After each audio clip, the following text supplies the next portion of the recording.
kick is up, and it's good. You're listening to The Extra Point, hosted by Phil Ruskin. Welcome.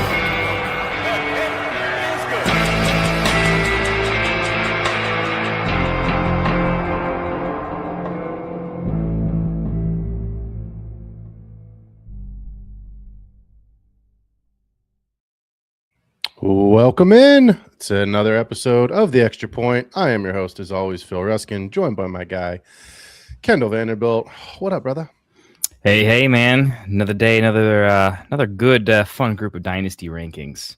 I know. It's you know what's fun is that since we've been doing this for literally a month now with 4 straight weeks in a row, it hasn't felt like a grind of trying to rank everybody because you didn't have to do all the positions all at once. It was like, okay, we did the quarterbacks, take a couple days, think about the wide receivers, think about and just kind of go through it. So, and now I just look back on my rankings and I'm like, great, it's already done. Now I just need to adjust. Now I just need to keep moving guys up and down as we get closer into draft season, which right around the corner, man, right around the corner. I know it's crazy, but I got to start with this. And this is the big question because it is the week.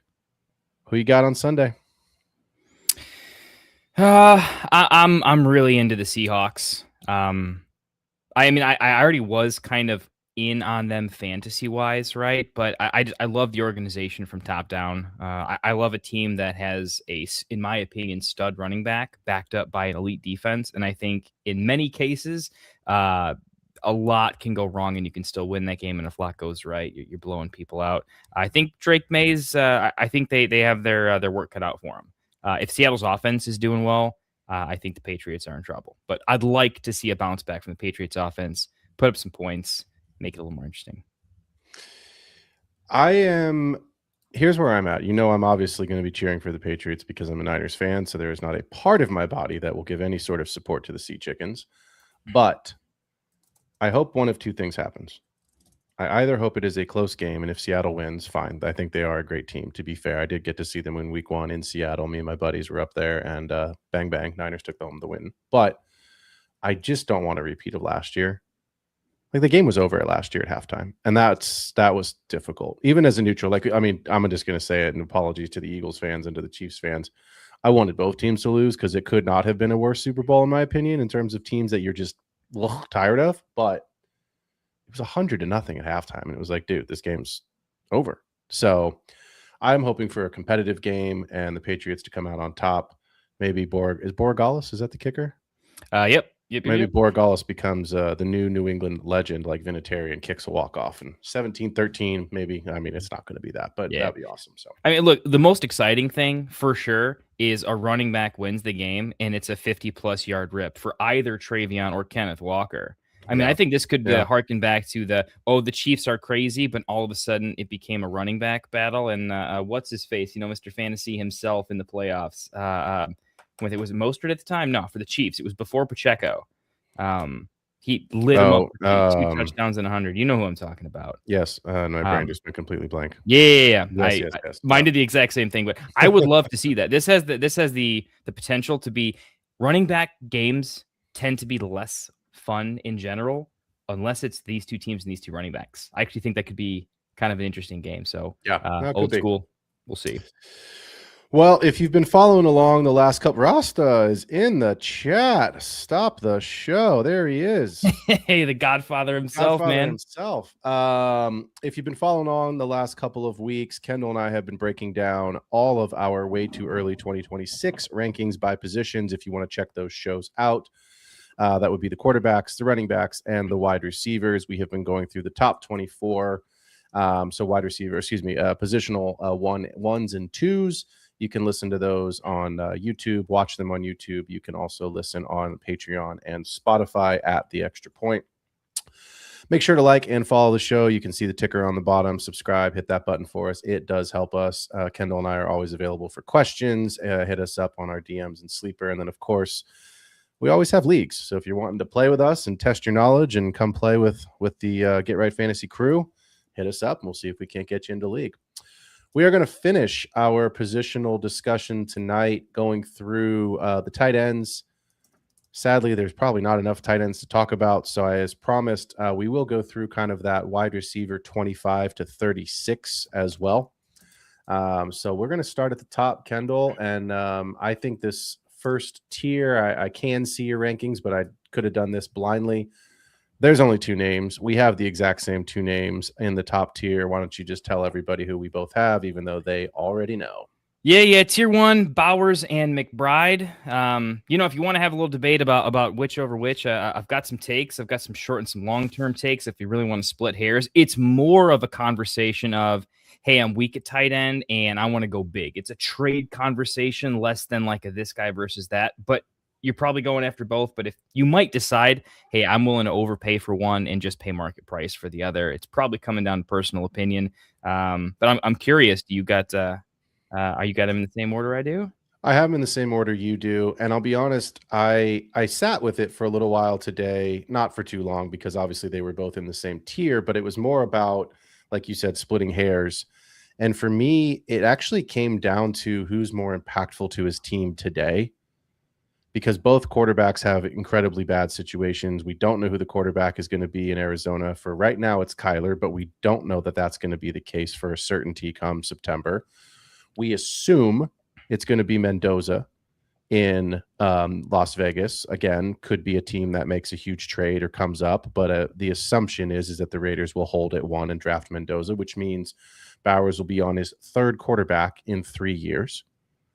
So, but we've seen Bowers be quarterback proof, and I love Genty. I love Genty, but there's no one else. Jacoby Myers is out of town. Devontae Adams is out of town. So there really isn't another target hog. There isn't a wide receiver here other than Bowers, whereas Marv, sure, he hasn't lived up to the 101. He hasn't lived up to the overall number 3 pick, but Marv is still a good player, and Marv is still going to get red zone looks, and I think Marv is still going to be a player who at times could take some touchdowns away from Trey McBride, whereas unless the Raiders need a lot. So to me, it's going to be Genty and Bowers in the red zone. And obviously, if you're passing anything over a couple of yards, to a screen, Bowers to me just has that little bit more upside when it comes to who can have the higher fantasy finish. Both players clearly can finish as the overall tight end 1, but I like Bowers just that 0.01 more than McBride when it comes to fantasy. That's just a teeny tiny bit more love for Bowers. So I don't think we need to spend time on that. If you don't have Bowers, if you don't have McBride on your team, as some of us do and a lot of us don't, fair enough. I want to get into these tier 2, tier 3, tier 4 guys, because at the end of the day, this is where players have questions. This is where fantasy managers have the ability to target and trade for someone, because I think you're right, Kendall. You're going to overpay for Bowers and McBride, and you're going to pay a hefty price. And as you and I have both said many times on this show, we are not huge fans of mortgaging everything, because if it doesn't go well, you really can set your fantasy team back, or your dynasty team back, a couple of years. So let's jump into your tier 2 guys and talk through, because I imagine we're going to have the same names in this tier as well. Yeah, so I got 3 of them here in this mini, almost tier 1.5, but definitely a separator. Leading the pack, I got Colston Loveland. Very, very strong on him. Not just because I'm a homer. If anything, ask any Bears fans. We are historically consistently significantly lower on our beloved Bears in dynasty and redraft rankings, because we know better and we've been there before. But this is analytical plus Manalytics. I got Colston Loveland at 3, Tucker Kraft at 4, maybe a little spicy, and then Tyler Warren at 5. So I have 3 of those names. I have one extra name in here. My tier 2 is Tucker Kraft at 3, Colston Loveland at 4, Tyler Warren at 6. I don't know if I've never experienced the pain, which is maybe why I have this player at 5. And it's a little bit of a homer, as you can see on my hat, but go Gators. It's Mr. Pitts. Here's where I'm at with Kyle Pitts, and this is who I want to talk about, because obviously he's on the post. He's one of the 2 players on the poster tonight. I do want to chat a little bit about Loveland, Kraft, and Warren, but again, we know that the youth and the upside, we understand how good they are, but Kyle Pitts has been a frustration, and I think that's putting it nicely. Yeah. Yeah, he's a He's been a meme. he's been a pain Fantasy in the football rarely makes mainstream memes, but he's as close as we're He's going as to close to one as he gets. So look, he finishes this season, if my memory's right, as the overall tight end 2 on the season. And I understand we would care a lot more about points per game than we do about where your final, numbers wind you up for the season. It doesn't always tell the true story. He did exactly what, if you remember this, Kendall, when we talked about him early in the season, I said he's going to score 5 touchdowns this year, because wouldn't it be great if his historical career numbers and his career arc for touchdown was 1, 2, 3, 4, 5. And in his 5th season, he scored 5. So put me down for 6 touchdowns for Kyle Pitts next year in year 6. Here's why I have him. Here's why I have him at tight end 5. I love Bijan. I love Drake London. I really don't see a third legitimate target earner in that offense. I like Mooney when he's healthy, but Mooney is a deep threat guy. He's not going to be a contested catch, red zone, end zone player. Certainly Drake London and Bijan will do that work, but I like the idea of Kevin Stefanski. Kevin Stefanski was the coach of the year. We have to remember that. I think, and he uses the tight end position. So I think there is a world where he finally recognizes what Pitts can give you. I'm not saying he's going to fade Drake London. I'm not saying Bijan's going away.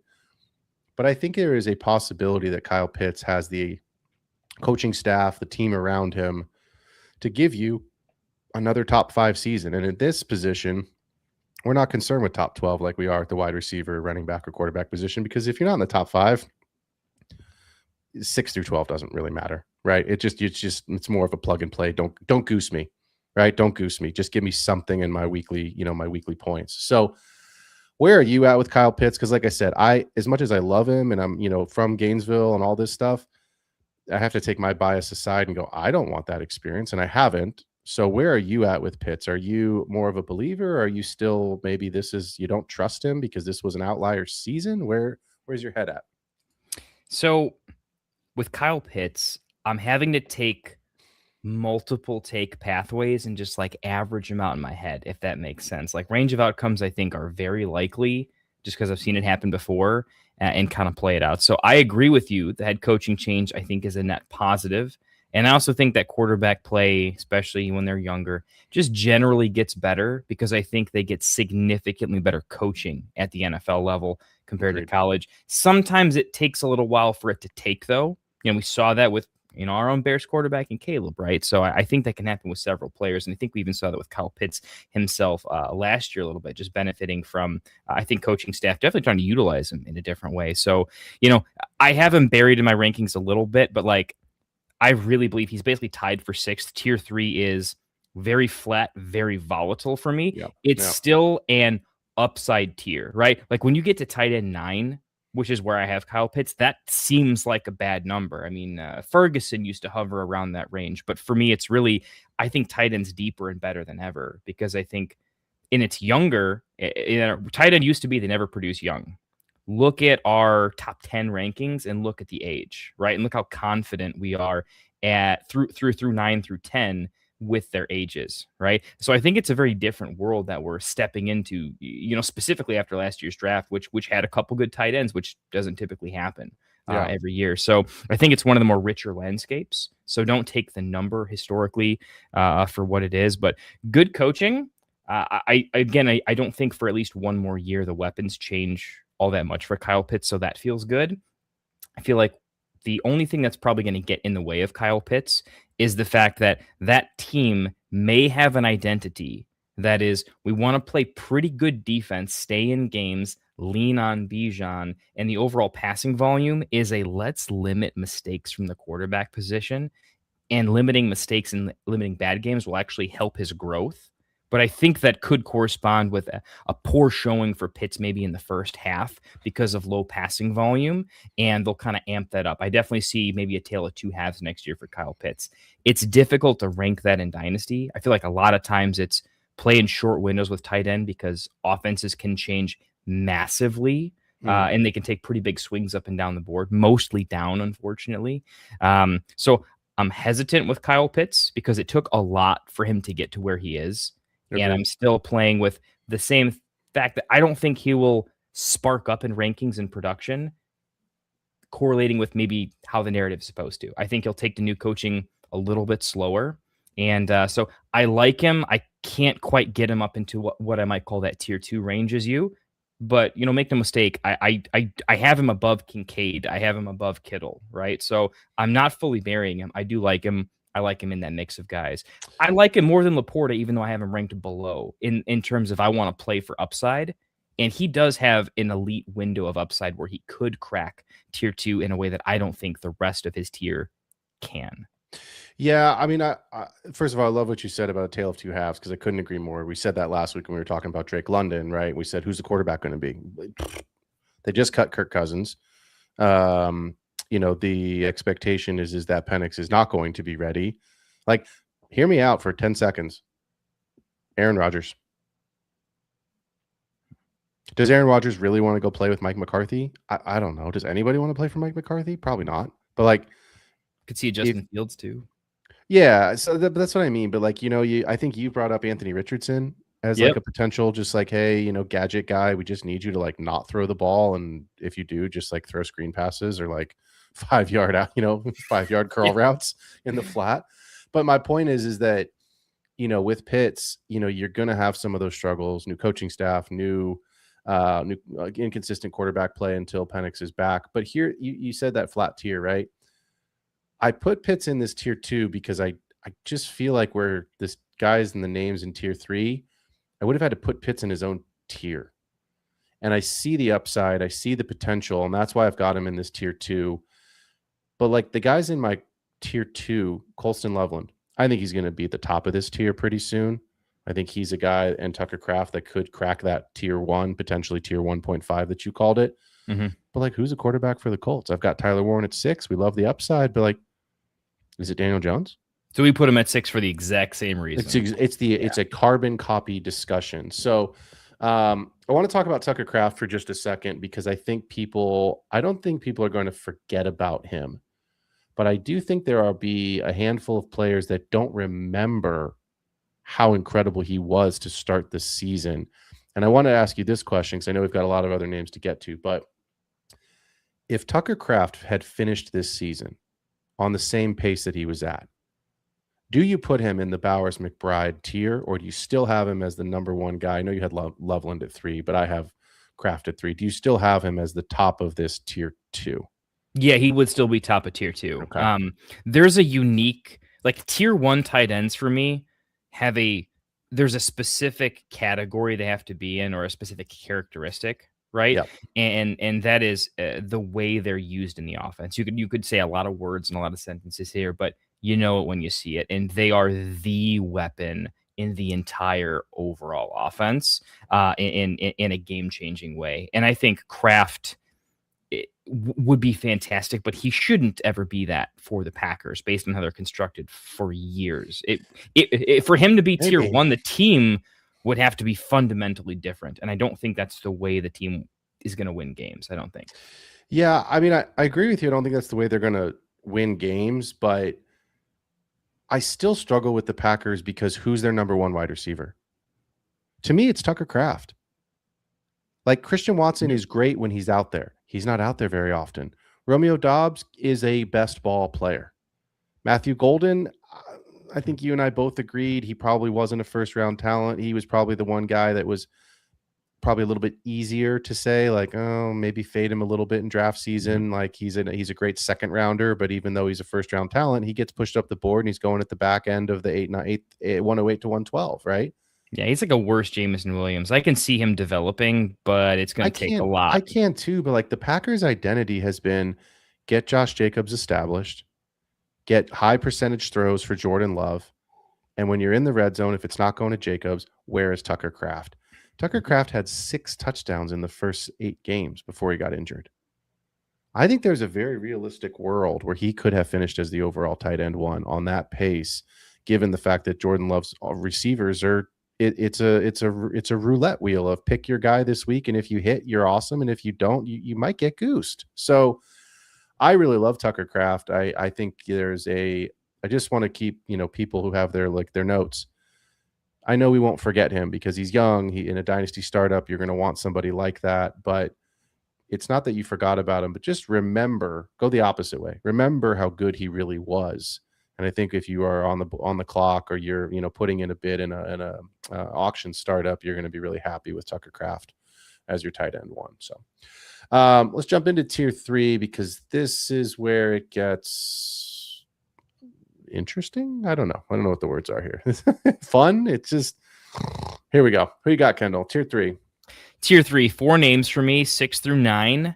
And I truly mean this. You can have them in any order. I really mean that right now. It's going to depend on a lot of offseason moves. Take by take, if we get into certain players, I'll kind of tell you what I'm thinking. This is so dynasty build dependent here, but I got Fannin somehow, because I hated him in college from the prospect. He was so productive, but I don't understand it. I got Fannin, then Sam Laporta, then Rondé Gadsden, and then Kyle Pitts right below him, but really all tied. Fannin, Laporta, Gadsden, Pitts. I have 3 in tier 3. I have Laporta at 7, Jake Ferguson at 8, and Rondé Gadsden at 9.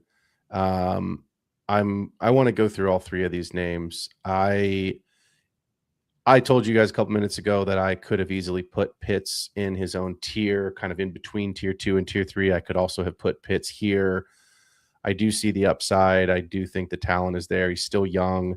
He's on a contract. He's checking a lot of the boxes, minus the can you trust him box, but he's checking a lot of the boxes we look for in Dynasty. So I'm going to sit with him at 5 and be okay with it. I am having a hard time with Laporta right now, and it's very simple for me. I understand. I trust Dan Campbell. If Dan Campbell makes a hire, I believe that he knows what he is doing. I'm a West Coast guy. My team is in the NFC West. I watch a lot of Arizona Cardinals football. I am really having a hard time understanding. Maybe it was a culture fit. And that's the thing that I think is probably the real reason that you'll never hear said. I'm having a hard time understanding why Mike McDaniel is not the offensive coordinator of the Lions with the speed, with the ability to have big plays, with the number of weapons. It almost seemed too perfect, which is why I say I think it's a culture fit for why he didn't get that job. Agreed. So him vaping next to kneecap, and I get it. It's going to send the wrong cultural message. Hopefully the owner of the whole organization just said, hey, this, from an organizational leadership standpoint, this is a misalignment. And it's very possible, right? And I think there's a lot of things that we just don't know about that don't get reported, the behind the, on the golf course conversation, to use that phrase. McDaniels ain't good in the cold weather too, man. That guy doesn't look right bundled up. Him in a puffy jacket ain't right, man. I mean, the puffy jacket swallows him. Your kid needs to eat a sandwich. But at the end of the day, like, I'm struggling with, is it Drew Petzing? I don't remember, but it's the former Arizona, I'm struggling because Arizona's offense was so bad. And Arizona's got Trey McBride, right? They've got Marv. I understand they struggle at quarterback position and their running back room is sort of a mess. But like you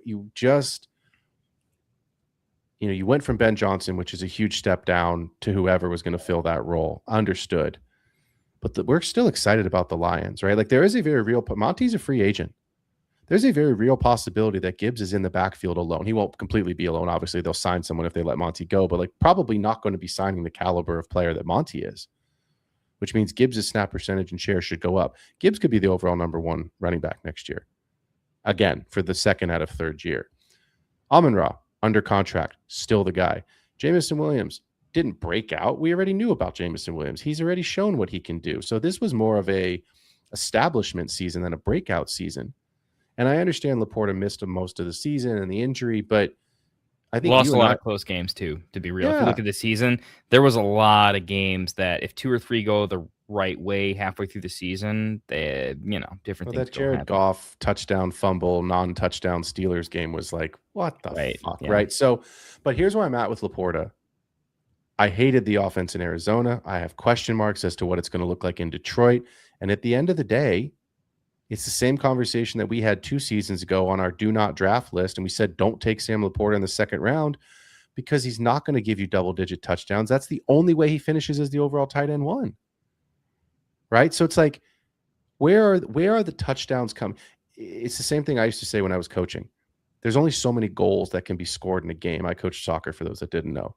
There's only many goals that can be scored in a game. There's only so many touchdowns that can be scored in a game. So if you're going to give Laporta touchdowns, that means Gibbs isn't scoring. That means Williams isn't scoring. That means Amon-Ra is not scoring. It means Tesla is not scoring, which is and yeah. So it's like I just struggle with Sam Laporta because at the end of the day, I'm just moving Sam Laporta. He just convinced me. We want volume, and the volume's not going to be there. There's just too many weapons, and he's not a Bowers. He's not a McBride. Those guys I understand that their situations are better in terms of volume, but they're better players, just flat out. They're just better tight ends than Sam Laporta is. So I'm not sitting here saying don't draft Sam Laporta. He's terrible. He's going to kill you. But I am saying I would take, and we'll get to him in a second, I would take Jake Ferguson over Sam Laporta. And we'll talk about him in just a second, and I'll explain why. But Kendall, where are you with Laporta, or did I just convince you to move on to talk about some other players? I mean, I definitely just moved Laporta to the bottom of tier 3. Like, for sure that just happened. And I got to be honest, while we're talking live, part of me thinks, like, when you do rankings, I don't know if you feel this way, but every now and again, there's like a player where, like, I know I am calling, like, hey, I'm going to be higher than the market for sure. Like, I think they're going to make it in a way that's not analytical. It's analytical plus. Right? Or I think they're going to be worse even than anyone else expects. I'm fading Sam Laporta, so I find that I think I have to drop him basically tied with George Kittle, and I kind of want to put Kittle ahead of him at the top of tier 4, to be honest. I think Laporta drops out of tier 3 for me because the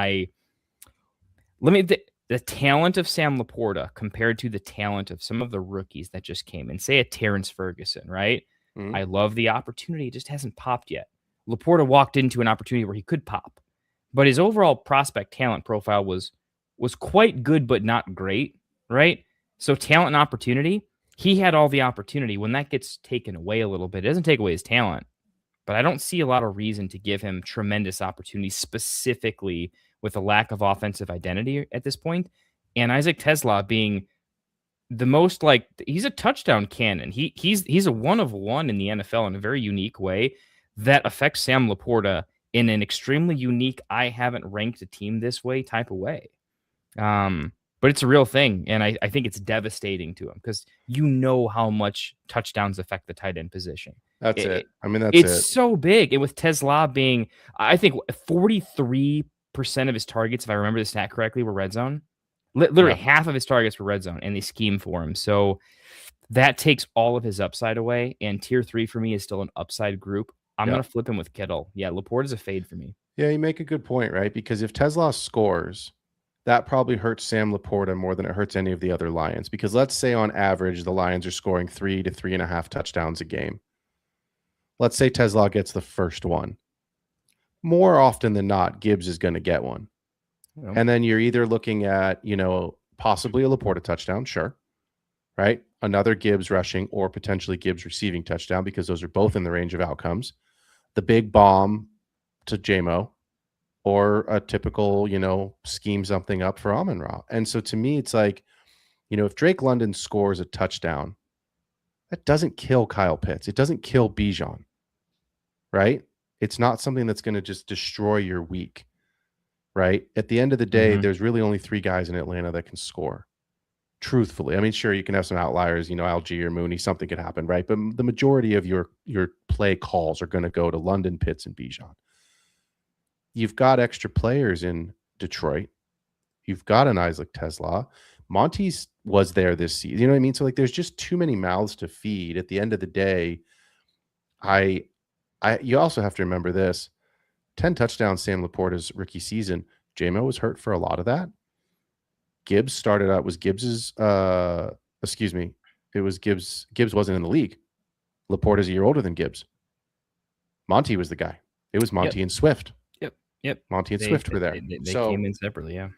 Yeah, so that was a totally different dynamic, right? So enough about Sam Laporta. Again, I still think he's a good player. If I wound up with him on my team, I'm not going to be pissed. But I'm also, like you said, that upside it just doesn't seem like it's there right now the way that it once was. So let's come back on this player here, Jake Ferguson, because I just noticed your rankings, and he is buried in your rankings. 16 in your rankings. A wee bit. Yeah. If you Well, take it tier based, he could be as high as 13, but 13's pretty buried based on consent. I think ECR has him as a top 12. I think he's even top 10, possibly. I have him at 8. So let's come back on that one because I want to talk about the other guy on our poster here this week, and it is Oronde Gadsden. Kendall, why don't you start us off since I just gave a lengthy Laporta take, but where I know it's exciting and the Chargers are going to be hot this year. They are going to be the hot team. Where are you at with Oronde Gadsden? I'm looking in your show notes and I'm like, yeah, we're mind melding on this one too. We should do shows together. This makes a lot of sense. Imagine that. Yeah, it's a team take, not a player take. I mean, he's an undersized tight end, but he's undersized because he's a very athletic and he is a pass catching weapon. He was drafted to be such. I was high on Gadsden because when you look at his profile and where he went in the draft, which was more aggressive than I anticipated, it was to be some sort of a weapon. And I know Herbert. I've watched him enough. I've always been enthralled by Herbert and his deep ball. I tend to, there's just teams where, there's red zone, but you're also watching the game a little bit. Right. And I always watched a lot of Herbert and he just loves throwing to the tight end quite a bit. So I'm a fan of Gadsden, but this is a team take. I think they're going to lose. They're going to be the team. We always see this in the offseason where we're like, look at all the vacated targets. Yeah. Right. They're going to be one that's going to be a huge stat. And we talk about where it could go, lad to the moon. Is it all of a sudden that Hampton's going to have like Christian McCaffrey-esque targets? I think so. It's going to be up there. There's a lot of guys. I really like Trey Harris. When the coach's wife is talking about Trey Harris and talking him up and saying like, hey, no, he really likes him. Like that's a big deal, right? I forget where I read that. That was a real thing. So they're going to have some weapons, but they're going to lose quite a bit. And the nice thing is whether you have a ton of weapons or a few weapons, an athletic tight end that's known as a pass catcher is just valuable for a team role perspective and doesn't really share that from a snap share perspective. Like he's going to be on the field a ton. Yeah. And I think that's an offense thing because it's going to move the ball. So he's kind of like a Laporta in that I like the offense. I like the quarterback. I like everything around him. And we've already seen early success. He's 22 right now. He was 21 in season. So the ability to not make many mistakes, play meaningful snaps, catch meaningful touchdowns in meaningful games at that age is very predictive of a successful NFL career and heavy utilization in the offense the following year, and which is what you need at tight end. You need a role to elevate you, right? We want to get to Ferguson in a second. I don't like his role change. I like that Gadsden is going into a good role.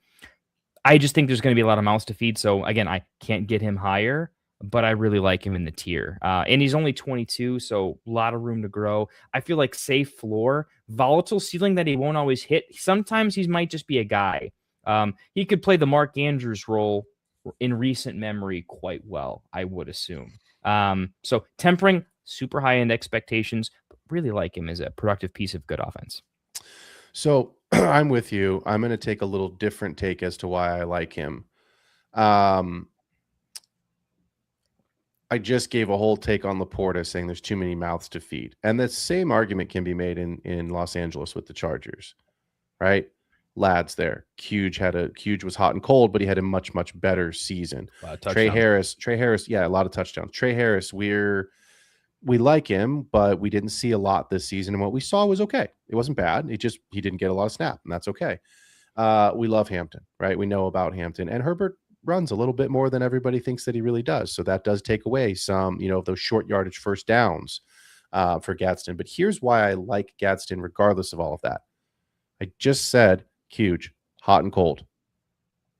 Trey Harris, haven't seen enough yet. We've seen Hampton. We've seen Ladd. We've seen Gadsden. I want to give you a name, Kendall. Jonnu Smith. Jonnu Smith is atrocious. Nobody wants anything to do with Jonnu Smith, except for the fact that in 2024, when he was in Miami, he was the overall wide receiver 4 with Tyreek Hill, with Jalen Waddle, with Achane. Why is that relevant? Because Mike McDaniel's the play caller. He's going to use the tight end. He's going to establish the tight end, especially a pass-catching tight end. I believe what is the most likely outcome for Gadsden is that his touchdowns increase because he's a red zone weapon. There you go. There's Wascally Wabbits. He's a red zone weapon as I'm doing my Homer FUD. So I think that is the most likely outcome in a Mike McDaniel offense is they recognize that they finally have a big body because Ladd's not a big body. Cuge is good in the air, but like he's got drops. He's had his issues. We've been up and down and back and forth on the carousel with Cuge. So I think you're absolutely spot on with the age. He's a guy that you can establish possession. He can also go get up in the air and get some touchdowns. The Chargers are going to be hot because of McDaniel. They're going to be steamed up. Harbaugh, McDaniel, this offense. But the other thing you have to remember is this. What was Mike McDaniel's secret to success in Miami? It was an offense predicated on speed. The Chargers are not fast. They're not slow, but they're a possession team.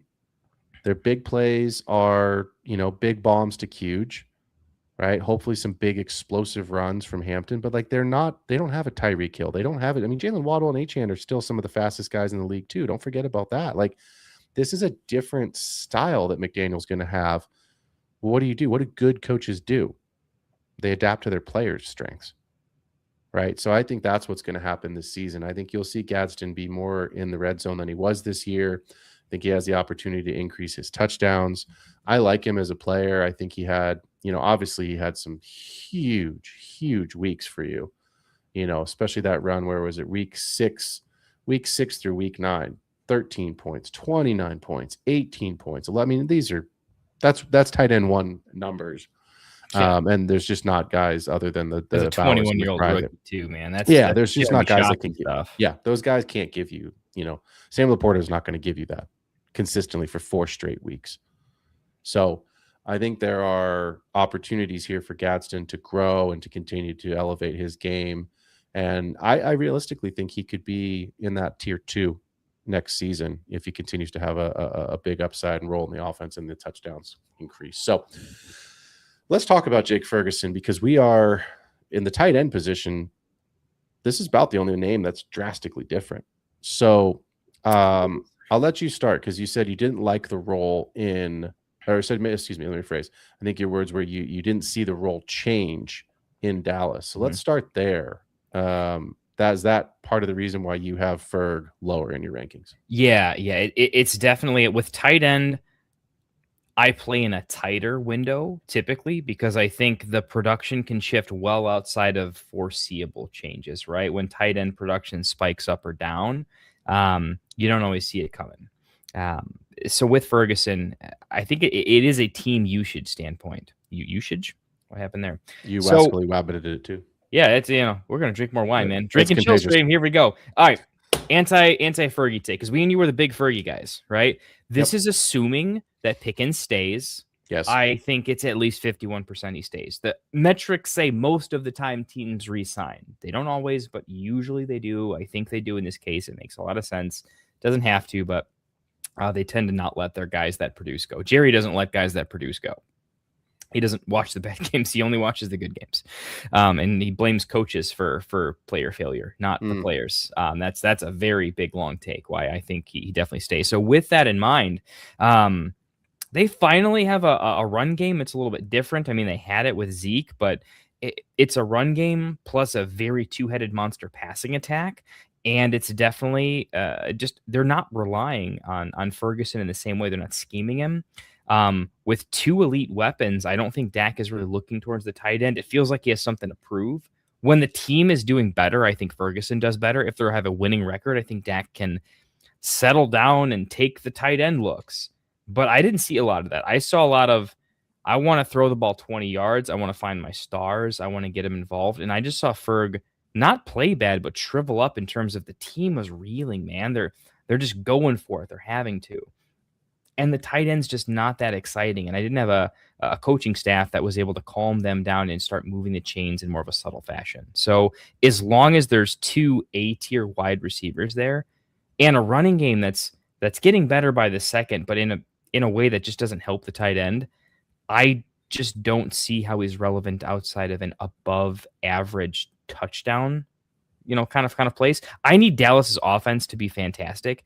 And I need other people to do less good in the offense. And I don't see that happening. I think he regresses more towards the mean. The first half of last year was very good. Down the stretch, he fell off an absolute cliff. I mean, he didn't have 10 fantasy points from weeks 11 on, right? That's a problem, right? But what I'm saying is it's not a Ferg thing. That is very much a usage thing. He's still the same player. The offense went away from him, though, right? I think they'll go back to him a little bit, but I also think the days that the Dallas offense just always works too. I mean, Dak keeps being good. The offense keeps being good. I think I have reason to believe they're going to go up against some pretty good defenses in division pretty consistently. I don't think Dallas's offense and Dak is going to maintain this high level efficiency all the time. So Ferg needs a lot to go right for him to consistently stay good. And when I look past this season into future seasons, I just don't think it gets much better for him. Like, he could have a good season next year, but if you're telling me what does the 2027 look like for Ferg, I think he's probably got to start looking for a new team potentially, or it's his last Sun run in Dallas. I just kind of see him setting, and I liked Ferg, but I don't love the talent. He's not amazing at any one skill. He doesn't have elite size. He doesn't have elite speed, right? He doesn't have elite strength. So he needs a good scheme fit in order for him to be effective. Every guy we've talked about so far has an it factor. Gadsden's he's an athletic freak, and he's a mismatch. Look at his ADOT. The fact that he can get 20 yards down the field and still in a time frame that has a throwable, catchable ball, that's not something that I think Ferguson can do at that level. So for all the reasons above, he's a little bit of a master of none, and that's not a bad thing. He's very good. He's a very B guy in a lot of ways. All right. It's my best. Like, no, I like him.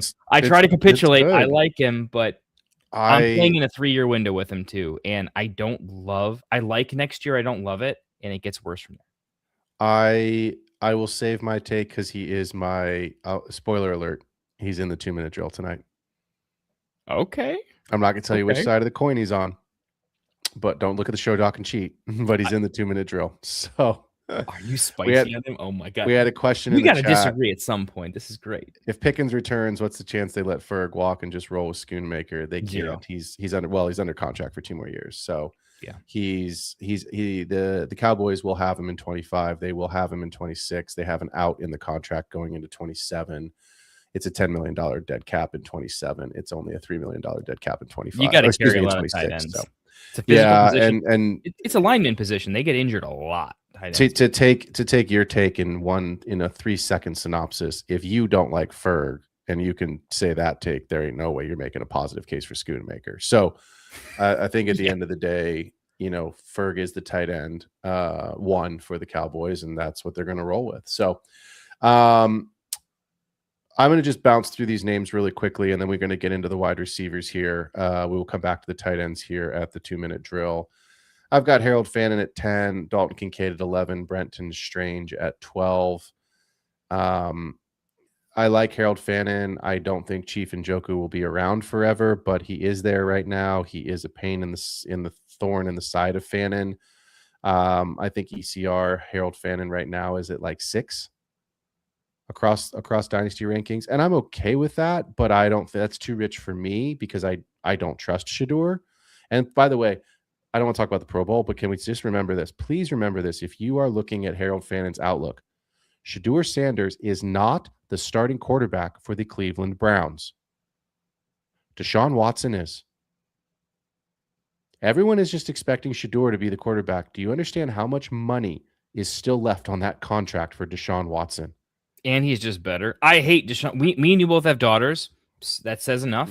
We have personal issues with Deshaun We're Watson. good there. Yeah, moral issues. Yeah. I hate that, like, when healthy, which is never, he is just an objectively better quarterback. There were days as a Bears fan, I'm like, yeah, we passed on him. We're fucking awful. It is.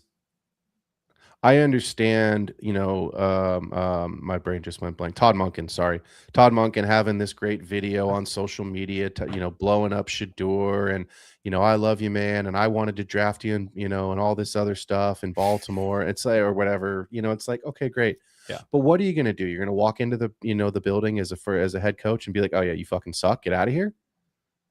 Like, you're never going to say that. Like, I'm a coach. Like, that's literally that half of the job is to make sure the guys on the end of the bench stay happy, because at some point, the guys on the end of the bench go into the game. Shador went into the game, whether they wanted him to or not, and they tried darn hard not to get him in there because they put Dylan Gabriel in, for Lord's sake. My point is that Deshaun Watson is the starting quarterback. Nobody wants to accept that. And it's very likely they split time next year, because you're right, Watson can't stay healthy and he sucks and all this other crap, but Shador is not the starter. Dalton Kincaid is Dalton Kincaid, and Brenton Strange I like. There's some upside, but I think he goes as Trevor goes. So I don't want to spend a ton of time on those guys, because we did promise we'd buzz through a couple of these 25 to 36 wide receivers. Anything different there, Kendall? I think you probably have those. I know you have Harold Fannin at 6, so you have him a little higher than I do, but in that range, where are you at with your tier 4? I do think I have a new addition to tier 4. I hate capitulating. I hate doing this, but I have kind of like a recent thought that, like, I just took a look at Ferguson's exact age. If I'm being honest, I like doing these ranking shows with you because it forces you to get the anti-takes, and I have an addition to tier 4. So it's Kittle at the top at 10, Kincaid 11, Mason Taylor at 12. Big on him. Wow. I'm actually going to move Jake Ferguson up into the bottom of tier 4. I have to respect an overall range of outcomes that, what did I just say earlier? Tight ends are a little aberrant. It's sometimes hard to predict when they go up and down because it's unforeseen issues. I'm not giving him the positive case of unforeseen issues going up and down in his favor, and not in his favor last year, in his favor for the next couple of years. I don't like Dalton Schultz at 29, but at 27, I do think I need to give Ferguson a little bit more love. You have convinced me to put him in the bottom of tier 4. Kittle, Kincaid, Mason Taylor, Jake Ferguson, tier 4. Yeah. Yeah, and look, I think we said it about 10 minutes ago. I'll just say it one more time. If you're not in the top 5, 6 through whatever, how many tight ends you roster, it's kind of all the same. The delta in terms of PPG and total points. Dynasty ranking show, right? So yeah, it's different tiers of what are we doing here. And the reality is almost every league, unless you've just eliminated the tight end position, you have to start one. And the truth is that most people have gone to a tight end premium league to make 6 through 12 more relevant, because otherwise it's Bowers, Laporta, McBride, guys that have finished a tight end 1 the last 3 years in a row. Tight end flex of the week is exactly. And if you don't have one of those guys, it's like, you're gonna get out of here. So I'm going to rapid fire these because we are doing this show in 60 minutes tonight. We're getting dialed in for the season this early. This is how it's happening. So last week we did our wide receivers 1 through 24, but there's a lot of names that could have made it that didn't. And so I want to start with this one. This is the big question. BTJ, Kendall, can he get back into the top 12 next year? Can he get back into the top 10? Or did we see his rookie season as a statistical best season of his career? He can, because his talent from the college, sure, things happen in the NFL, but he was already more talented than most of the wide receivers coming out this year. He was that good. I just straight up, he was that good in college. Things happened. I don't think he gets back in the top 12. When you're that talented, anything can happen. Any injuries can happen. It's extremely unlikely. I think it's incredibly likely he finishes as a top 24. I think it's incredibly likely he still finishes top 18. I have him at like 20 or 21, I think. But I see him as a top 24, absolutely not a top 12. The offensive makeup is very opposed to that. Yeah. Yeah, I mean, it's interesting with Jacoby Myers, because we talked about this. Does that mean that Travis Hunter goes to the other side of the ball full time? And the answer seems to be no right now. They're coming out and saying that they still plan to have Travis Hunter play both ways and still play as a receiver. So I question if BTJ can get back into the top 12. I think I'm with you. I think he's in that 16 to 18, 16 to 20 range. So Luther Burden, have we seen enough the second half of this year to safely predict his year 2 breakout? We love year 2 breakout candidates for wide receivers. Did we see enough the second half of this year to predict that? Yeah, one of the easiest yeses you're ever going to see. If he doesn't make it, we're taking bets. Analytics aren't perfect year to year, but overarching principles tend to it when we're wrong, we can say, hey, look why it was wrong. This and this happened. Luther Bird, he earns targets, doesn't just get them fed to him. And his yards per target are phenomenal, and his success rate against man in zone is pretty fantastic. So he's an analytic phenom. He was since high school, probably since grade school, to be honest. And it's just built in here. We're good to go. He maybe faced some resistance from a too many mouths, and we were like the number one rushing attack in the NFL for a little bit there. So, that's the only thing that's in his way, and I still think he overcomes that. I sent after Luther Burden's big game. I think it was week 4 or 5 when he had the big game. The early one where he went back to the shadows for a little bit. I sent 2 trade offers. Well, I sent a lot of trade offers, but I sent 2 that I realistically thought I could get done with 2 guys. Throw it a second. Yeah, I had Burden, and I also have Rome on that roster, and so I was like, I just don't want to have to deal with the 2 Bears each week situation, and so I sent a couple of Burden offers out, trying to get a second back in, both of which were turned down, and I'm very happy they were. Yep. Because what they would have turned out to be is late seconds. And I believe that the end of next season, you're going to see Luther Burden going in redraft, probably in the early double digits, late single digits, pending camp news. And I think he could be a steal in that range. And I think in dynasty startups, I think he's going to go in that wide receiver exactly where we have him right now, 27, 28, 29, 30 range, and that's probably where he belongs. So Jaden Higgins, I think we probably would both agree the year 2 breakout is not assured. Injuries happen, all the things that could happen, right? But I think presuming health, hopefully some better offensive line, I think we believe in Jaden Higgins having a really big year 2. My question isn't that. My question is this. Do you think he has the ability to finish in the top 24? Is he a wide receiver 2? Or is he still on that fringe of where we have him in this discussion, 25 to 36, wide receiver 3? He's got the talent situation to do it. This is really, it's not up to him.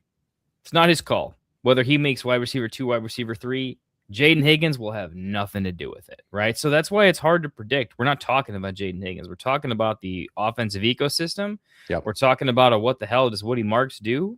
Because he functioned like a Nick Chubb, but he's supposed to be a pass-catching specialist, so I don't really understand the usage there.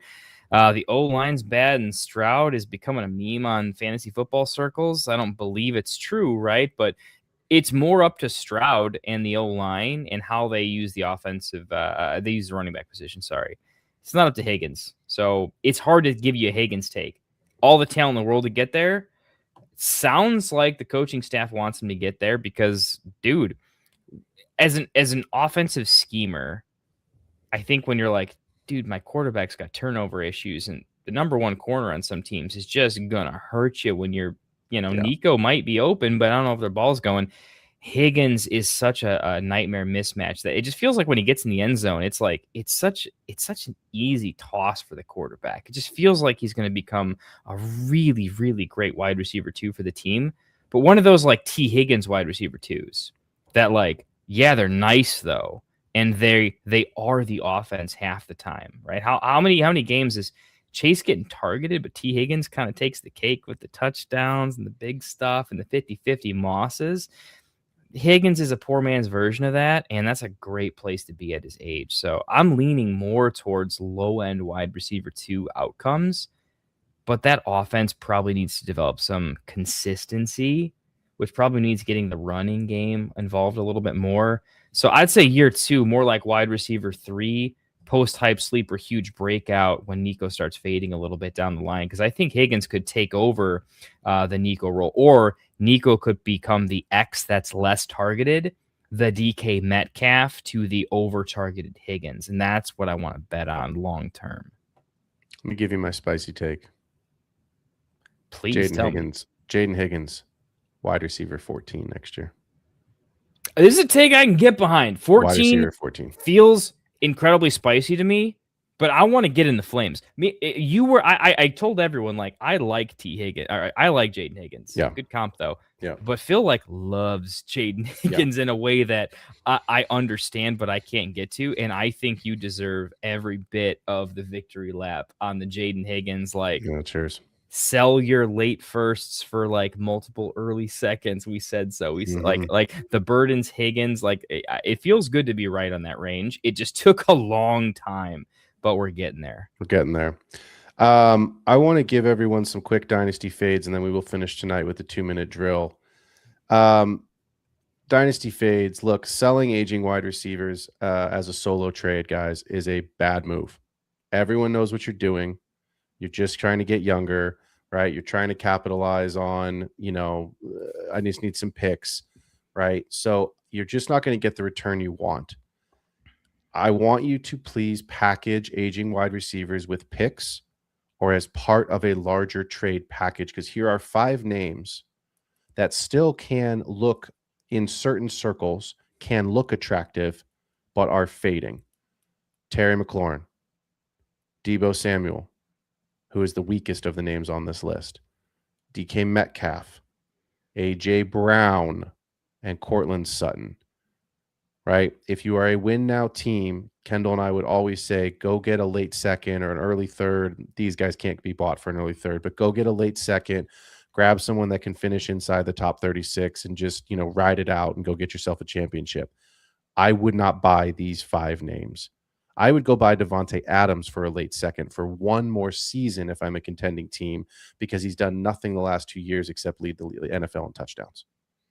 These guys have not. So I really believe fading aging wide receivers in bad situations. Not every aging wide receiver, because I just told you to buy Devontae Adams, who's older than all of these players. So you have to find the right aging wide receiver in the right situation. Devontae Adams, to me, fits that bill. I see the stock arrow, as a downward red trend with McLaurin, Samuel, Metcalf, A.J. Brown, and Sutton. Kendall, let's introduce some technology to the show and pull up the old 2-minute timer for the 2-minute drill tonight. Should we do that? Let's tonight's 2-minute drill is presented by onlinestopwatchclock.com. Yeah. No free ads, but this is free. This one's free, so they get the shout out. 3, 2, 1, hit that green button, brother. Tonight's tight end dynasty buy is none other than Jake Ferguson. He finished the year as the tight end 5 on 102 targets. He is 3rd on the team, but let me give you the counter argument to what Kendall said earlier. What if Pickens doesn't get franchise tagged or re-signed and he does leave? Sure, he's likely to get tagged. Most likely he'll get signed, but he was already there this season. And Ferg was still the tight end 5 on 600 yards and 8 touchdowns. And that's what I want you to remember, is those 8 touchdowns. This is a player who won't hurt you, but he can definitely post double-digit points on a weekly basis when other tight ends are boom bust. Let me give you some consistency metrics, because we're shooting for the moon here, and Ferguson isn't going to finish as the overall tight end 1. But if you don't have that player, consistency and volume can be key. 9 times this season, he finished as a top 12 tight end. 7 of those weeks, he was top 10. 5 of those weeks, he was top 5. 4 weeks, he was a, quote, bust. But one of those weeks when he busted was week 18, and we don't care about week 18 in fantasy football. Go trade for Jake Ferguson. I don't have a tight end sell this week, because you just can't sell anyone, because the good guys you don't want to sell and the other ones can't be sold because nobody else wants them. So let me give you a very, very cheap dynasty tight end buy 2.0. Colby Parkinson. He's incredibly cheap. He has 1 year remaining on his contract. He's tight end 17, which isn't good at all. But here's what I like. I just said it about Jake Ferguson. 8 touchdowns for Colby Parkinson this season. 8. I didn't know that until I did my research in preparation for this show, because it didn't feel that way. He was tied for the 4th most tight end touchdowns out of all the tight ends this season. He will cost you nothing. The Rams are going to run it back with everyone. And as a tight end 2, bye week, injury week fill-in, there are worse players to have. Go trade for nothing and grab yourself Colby Parkinson. That was tonight's 2-minute drill presented by OnlineStopWatchClock.com. Yeah. Man, I cannot wait for the inbox to be exploded by all the reps from OnlineView.com. This is gonna be a fun one. I'm gonna enjoy this. I said we were ending at 60 tonight, and we are. Otherwise, Kendall, I think you and I might have had to find one of the leagues that we're in together, which is a lot, but I think we would have had to find one where you have Jake Ferguson, and I think we might have had to find a trade there. But I got him a lot. Historically, I give you your favorite tight end, and I gave you a very, very nice deal. Again, I cannot win a trade with him anytime. One day it will happen, but I realized I went back in the time machine, and I'm like, I gave him Ferguson for Anthony Richardson. Yeah, that was a bad one. It was the good news is we've got plenty of time before the season, so I imagine we'll have plenty of trades. Heck yeah, man! Out, so. We will be back I will be back in March. Kendall will be here all of February. I am off on a long, well-deserved, very enjoyable, fun vacation that I have coming up. I'm very excited about. Ciao. Yes, exactly. Ciao. But in March, Kendall and I will be back, and March is rookie season, boys and girls. We will be breaking down over a 4-week period all of the rookies by position on a weekly basis, running a quarterback, running back, wide receiver, and tight end. We will mix in at least one, if not two, live mock drafts for rookies only, different formats as we always do. If you want to get in on that, you know how to reach us. If you'd like to be part of those mock drafts in March, just DM us and we will do our very best to get you involved. Dynasty season is always happening. And for those who are into the game, good luck to the Seahawks and Patriots fan. For those who are neutral, enjoy the game. This has been another episode of The Extra Point. So for everybody here at Get Right Fantasy Network, we appreciate you being here. Hit that like and subscribe button. We out. Fantasy is the play. Marking often, but I tune every Friday. Strategies provided, I will lock in every way. So go